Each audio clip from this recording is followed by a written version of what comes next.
Bismillahirrahmanirrahim. Assalamualaikum warahmatullahi wabarakatuh. Waalaikumsalam warahmatullahi wabarakatuh. Bagaimana kabar kalian? Alhamdulillah baik. Iya, alhamdulillah. Semoga kalian ada dalam kesehatan ya. Untuk pembelajaran kali ini, Ibu akan sampaikan mengenai unsur-unsur pembangun karya sastra. Seperti halnya Ibu telah menyampaikan di WA Group, kalian boleh mengisi dulu daftar hadirnya, atau boleh nanti kalian juga masuk di Google Form untuk mengisi daftar hadirnya ya. Begitu. Baik, sebelum kita memulai pelajaran, angka baiknya kita berdoa dulu ya. Siapa yang mau memimpin doa? Rizka aja. Ya boleh.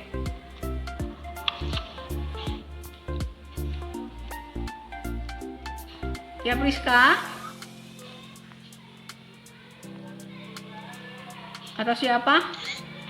Baik, sebelum memulai pembelajaran, alangkah baiknya kita berdoa dulu menurut agama kepercayaan masing-masing. Berdoa dimulai.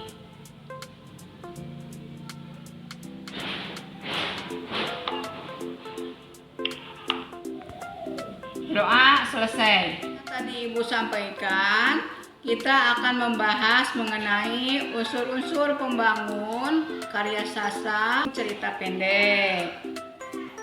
Kompetensi dasar yang akan dicapai yaitu mengidentifikasi unsur pembangun karya sastra dalam cerita pendek yang dibaca atau didengar.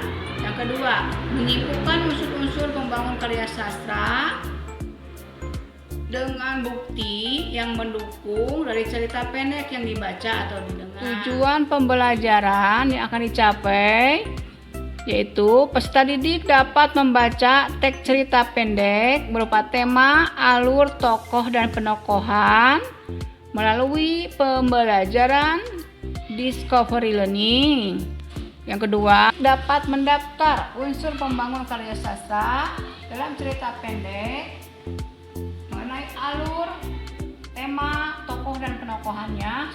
Kemudian yang ketiga, peserta didik dapat menentukan unsur pembangun karya sastra dalam cerita pendek yang mengenai tema, alur, tokoh, dan penokohan. Yang keempat, peserta didik dapat menganalisis unsur pembangun karya sastra dalam cerita pendek mengenai tema, alur, tokoh, dan penokohannya.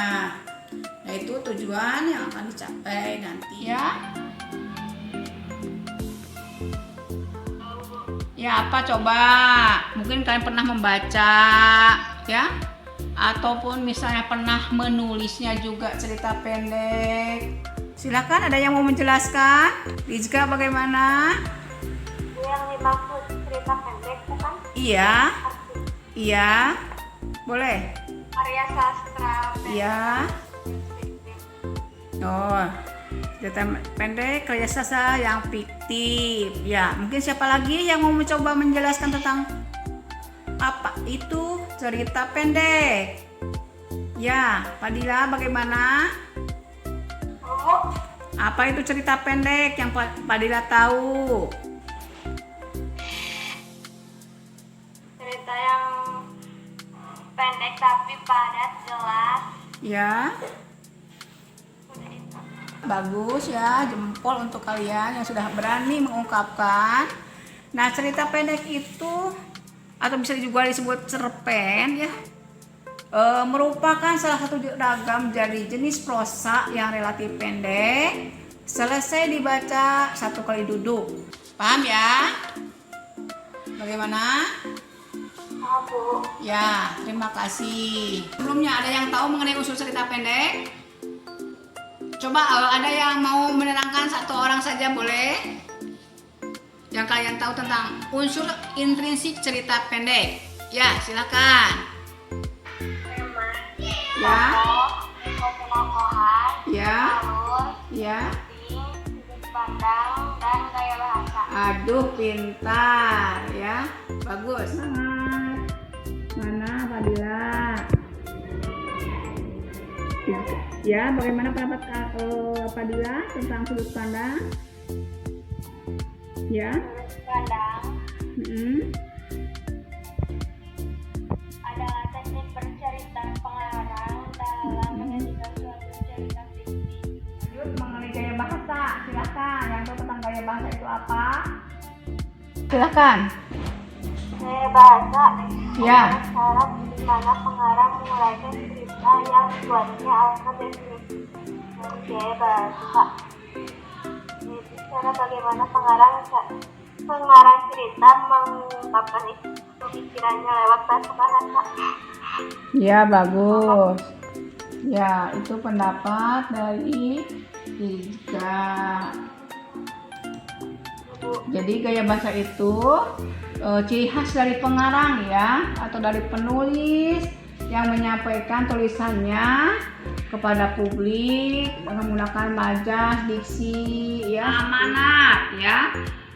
Amanat itu pesan moral atau pelajaran yang dapat kita ambil, kita petik dari cerita pendek tersebut. Biasanya tidak ditulis langsung, melainkan tersirat dan tergantung pada pemahaman pembaca akan cerita pendek tersebut.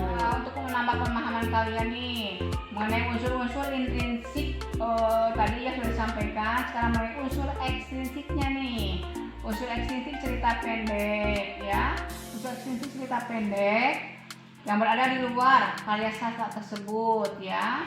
Tapi secara tidak langsung, unsur ini mempengaruhi proses pembuatan suatu cerita pendek. Latar belakang masyarakat, latar belakang penulis, dan nilai-nilai yang terkandung di dalam cerita pendek tersebut. Tugas-tugasnya ya, kalian bisa lihat di Google Form. Ibu sampaikan nanti di situ mengenai pertanyaan-pertanyaan yang dijawab oleh kalian.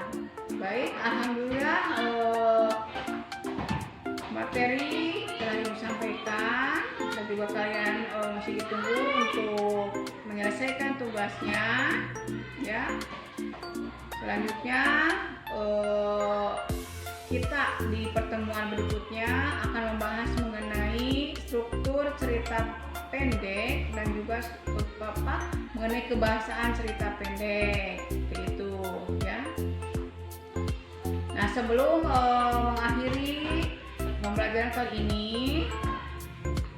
Ibu ucapkan terima kasih yang sudah bergabung. Terima kasih kalian anak-anak terbaik ya. Sebelum ditutup, marilah kita berdoa dahulu. Silakan yang mau memimpin doanya sekarang ada. Sebelum kita mengakhiri pelajaran hari ini, marilah kita berdoa dalam hati masing-masing. Berdoa mulai.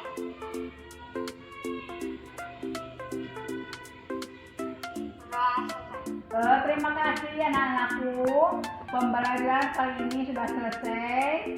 Semoga dapat bermanfaat bagi kalian dan kalian bisa menyampaikannya kepada teman-teman kalian yang lain ya mengenai materi pembelajaran kali ini. Terima kasih. Assalamualaikum warahmatullahi wabarakatuh. Waalaikumsalam.